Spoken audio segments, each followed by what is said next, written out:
And we are live. You already know who it is. My name is Mike Kyle, aka the Fantasy Vulture. I have over a decade worth of fantasy football experience, and I've continuously competed for fantasy championships over the course of the past 6 seasons. Let's make it 7 in 2020. But enough of me. I'm here for you. On today's episode of the FV Show, we are going to continue our Week 2 game recaps, breaking down every single Week 2 game, all through the lens of fantasy football. Up next, the New York Giants versus the Chicago Bears. So if you are excited for this game recap, be sure to hit that like button down below, like an open receiver downfield, and also smash that subscribe button like a power running back up the middle so that you never miss a video from me. And last but not least, you can follow me on all social media platforms at FFVulture. The interactions and conversations I've been having on every single platform have been super fun for me. If you're new around here, you guys will find out how we do highlights, and if you are already subscribed, which you should be, well, you already know. So let's just dive right in. Giants at Bears in Chicago, Soldier Field, early first quarter, 7.5 minutes. Mitch Trubisky drop back. It's 3rd and 6. Who is he going to find on the run? His little running back running up the sideline. Save Montgomery, who puts it back up the middle of the field for a 28-yard touchdown.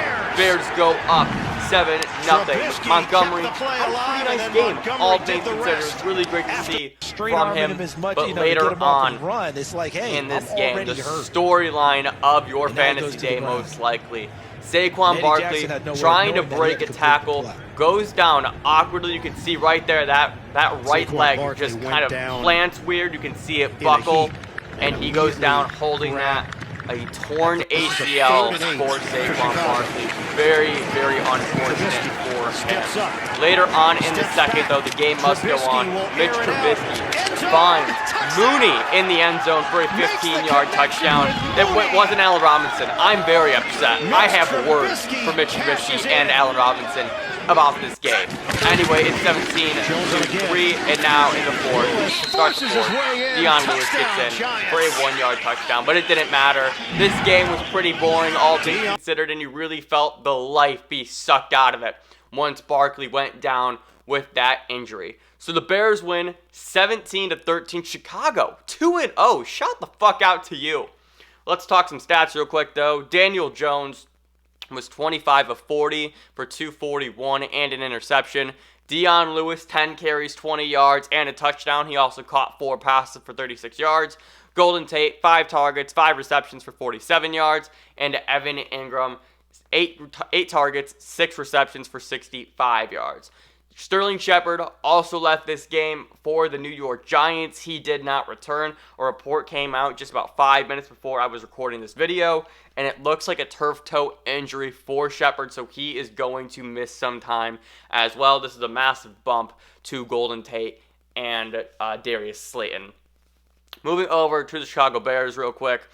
Mitch Trubisky, 18 of 28, 190, 2 touchdowns, 2 interceptions. David Montgomery, have yourself a game. 16 carries, 82 yards, 45 yards receiving, and a touchdown. Shout the fuck out to you. A lot of people were down on Montgomery coming into, they were down on Montgomery because it got burned last year. I was high on him coming into this year because with the opportunity he was going to get again, there was no way he could fail like he did last season. It was really an anomaly. Moving over to the receiving core, and this is where my issues came pretty much all day. Allen Robinson, 9 targets, 3 catches for 33 yards. An absolute awful performance from Robinson. Oh my goodness. Mooney, whose name? Darrell Mooney, right? Yes, Darnell Mooney, my bad. 3 for 3, 36 yards, and a touchdown. Anthony Miller put up a goose egg for you. And for you, it was me. He put up a goose egg for me, so thanks a lot, Anthony Miller. You proved me right in week 1, and then you let me down in week 2. That's kind of just how fantasy football works. So let's just talk about a few things here. We need to just go back to the biggest storyline of this game, right? Saquon Barkley. This is why I say running backs win you championships. I've been saying it since I started this channel in July, and I'm going to say it until this channel ceases to exist. Running backs win you fantasy football championships, and here's why. Because there are only 32 starting running backs. We'll say about 36 of them you can start week in and week out and feel comfortable because you do have some committees there. But it is such a limited position, and if you don't have enough of them, you are going to get absolutely crushed. This is why. I'm going to read you my running backs on just one roster, okay? Let's pull this up. My running backs on one roster. I have Austin Eckler, Ronald Jones, Derrick Henry, Todd Gurley, Fournette, Antonio Gibson, DeAndre Swift. Those are my running backs, and I feel comfortable starting any of them on any given week. So the reason why running backs win championships is because, as we just saw with Barkley, right, running back injuries are so common, and they are so scary as well. I just talked about Raheem Mostert in my 49ers recap, and how he's now battling with an injury that he's going to miss sometimes.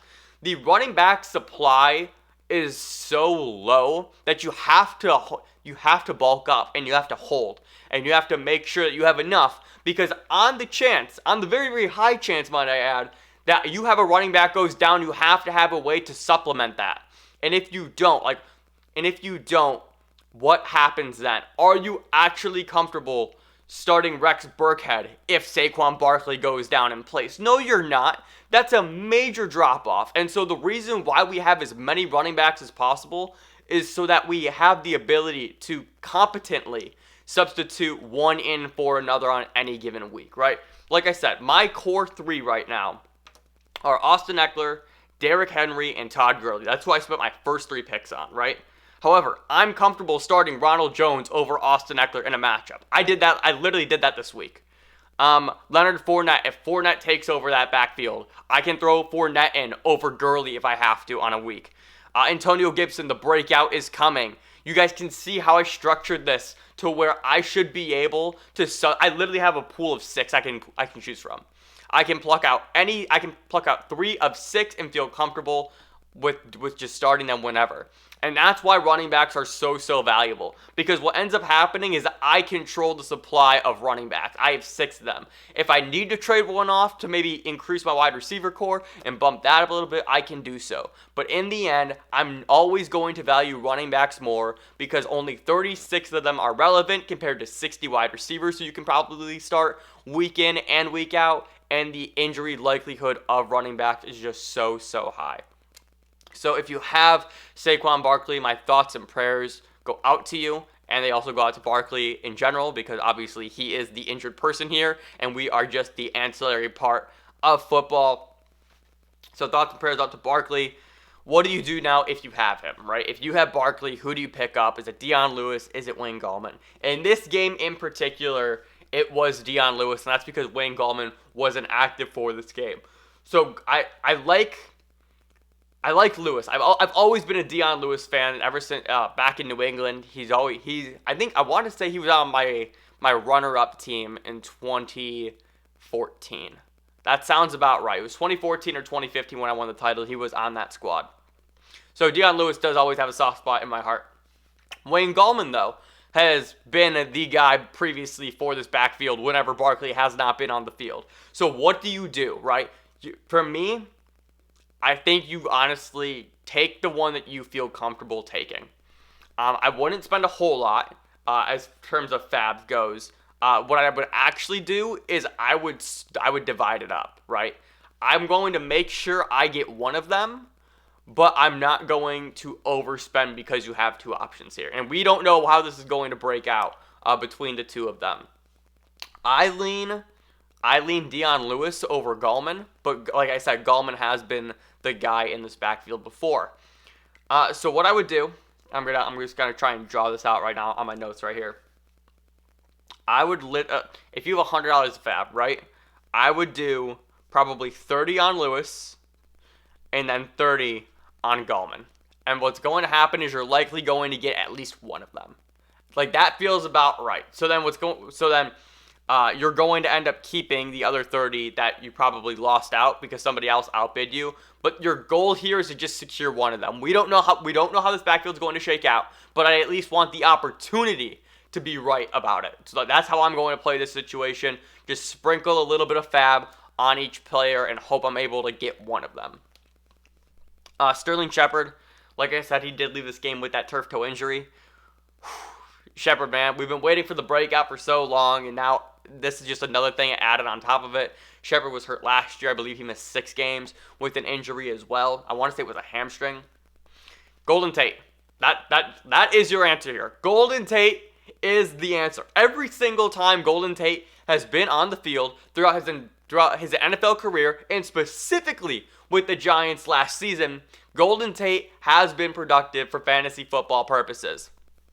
When I was previewing the Giants for my All 32 series, breaking down every single team before the season started, Golden Tate was the one I was targeting in all my drafts. It wasn't Sterling Shepard, it wasn't Darius Slayton, it was Golden Tate. And the reason why is because the consistency I know I'm going to get from Golden Tate is what I'm looking for in a guy who I'm drafting in that 14th round territory. A guy who I can spend my last pick on, and I know he'll be viable for me if I need to start him on any given week. Because what ended up happening is Darius Slayton, after having a monster week 1, disappeared in week 2.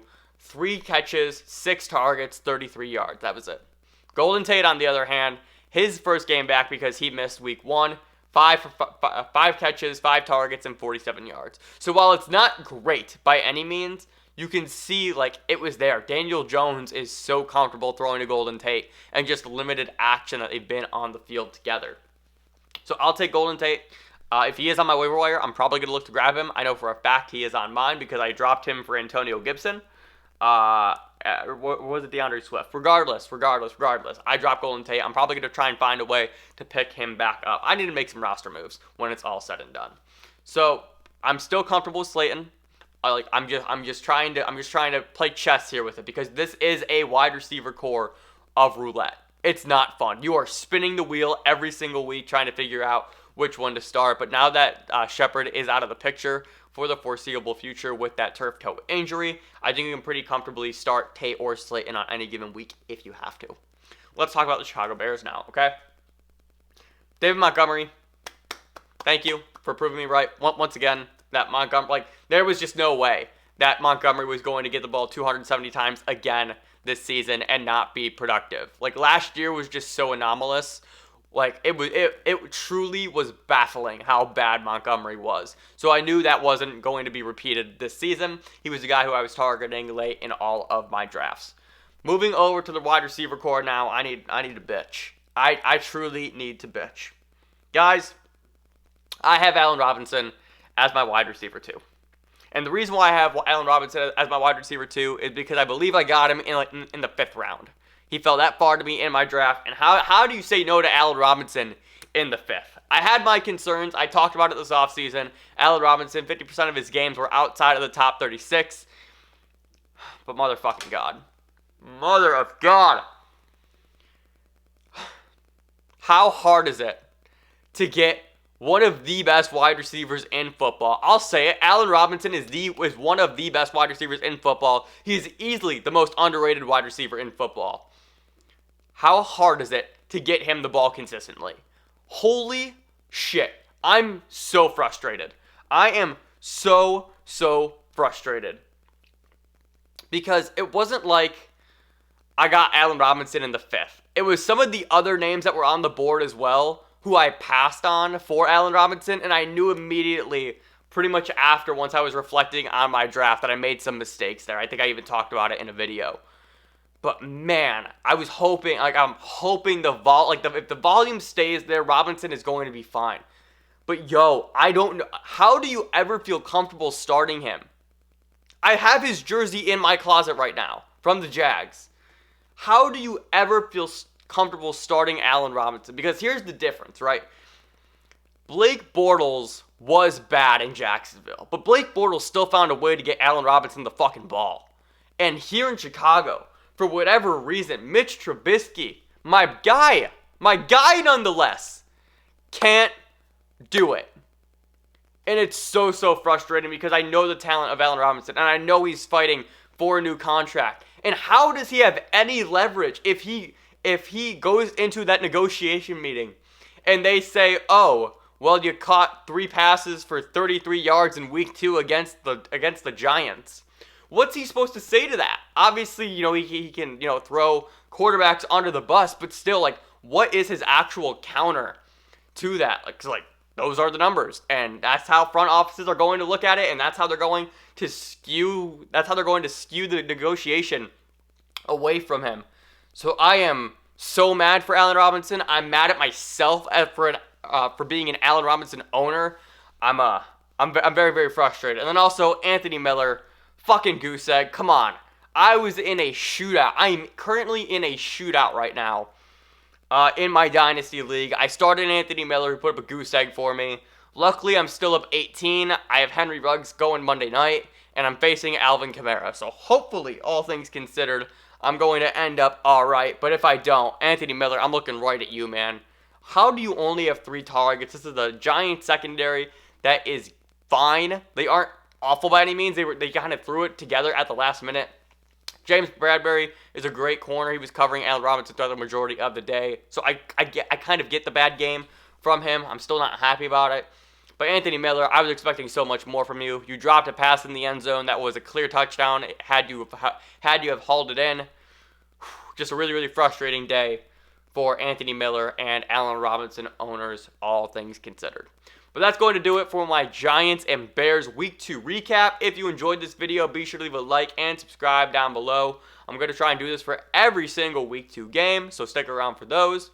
And you can follow me on all social media platforms at FFVulture. Please hit me up on Twitter. That is the primary platform. I use that to answer start-sit questions, trade offers, and everything fantasy football. But that's going to do it from me. Once again, thank you so much for watching. And remember, people come and go, but fantasy championships are forever. I will see you in the next video.